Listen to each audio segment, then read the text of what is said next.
rice is the most consumed food in Africa. According to a report by the Directorate of Agriculture and Rural Development of AfricaRice in 2017, rice consumption in West Africa was 15.86 million tons and is expected to reach 22 million tons by 2025. Still, according to the same report, in West Africa, for example, local rice production represents only 60% of the current demand.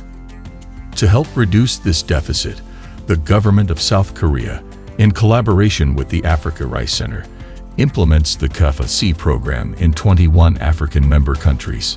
The project's general objective is to provide producers with new varieties of rice seeds with high performance potential.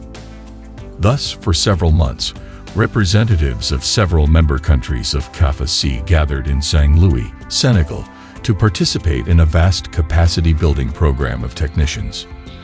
Basically, we've learned a lot since we came here.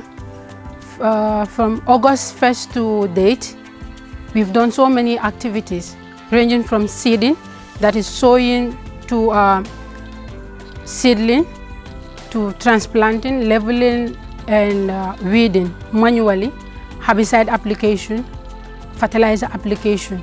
And all these things are done for us to learn practically, not just theory in the class. Because it's believed that what you do practically is what you remember the most. With its experience in rice production, a horticultural laboratory was transferred from South Korea to Africa in 2017 to allow the development of faster rice seeds. Every year we get many plants from this laboratory, and we send to our 21 member countries. And then they will test by themselves and they will register this variety to their own variety. Thanks to the KAFACI project, several member countries have created and introduced new rice varieties in their local markets. Now let's take a tour to the city of Kadiolo in Mali, which is one of the member countries of the KAFACI project.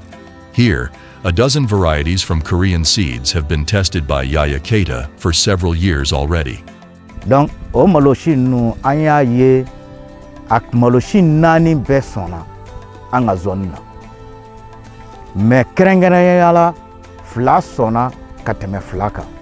KAFACI 2 ani KAFACI 3 ulu sona kosebe ulu soro boya.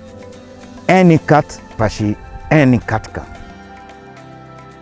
Anye min soro la o ben à peu près tonne fla ani klama. Mais 3 ni 4 beyele la tonne 12 en fait. After these tests, 3 KAFACI varieties were approved in Mali and therefore ready to land on the consumer's plate. Now let's make a tour to the kitchen with Mrs. Ouattara, who is preparing one of the KAFACI Malian varieties today. She is preparing rice with tomato sauce today, a dish loved by the whole family. KAFACI, amaloni katimi, adundara kadi, wagbakelo yere fote nba fe ko amalo te mango. Ani presera ni ado dara yane kamundron abemo parce que ate jiba fe. Akini ka fere fana ka foko nga dunka yen kono gria otala. After cooking, it's time for tasting. Projet hier moko ka malo ci to KAFACI. Neni nga demba ya bo malo le dun parce que amalo dundala kadi, amalo tora kan. Amalo to tebi kadi a tobil mangele. Amalo fanate jita kasa dumanbe amalo ko. Let's go back to St. Louis, Senegal. After training on the capacity building of rice producers, another training took place on cultivation and seed quality inspection training to produce high-quality seeds. Here, in terms of expected outcome and possible impact, is that you are training technicians who are really involved in the day-to-day production of quality seed.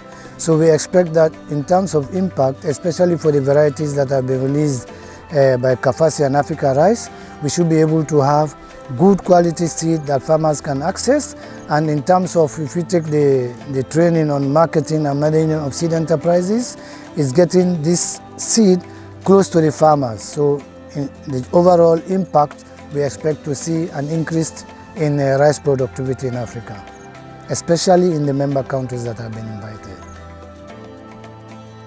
From November 24 to December 1, 2023, the annual meeting for rice development and the workshop on the modernization of rice production was held in Saint Louis, Senegal. Several institutions have participated in this event, including the Regional Director of Rural Development of Saint Louis.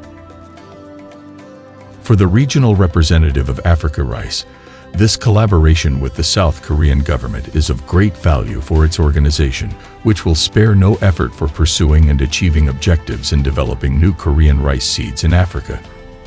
As part of the collaboration between AfricaRice and KAFACI, a participative varietal selection occurred to share important breeding materials with national representatives present at these workshops.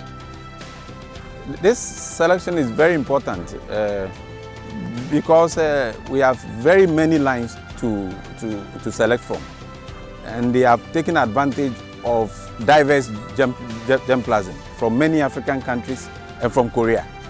You know, breeding is a game of numbers, so if you have many lines, you are likely to get something which is good.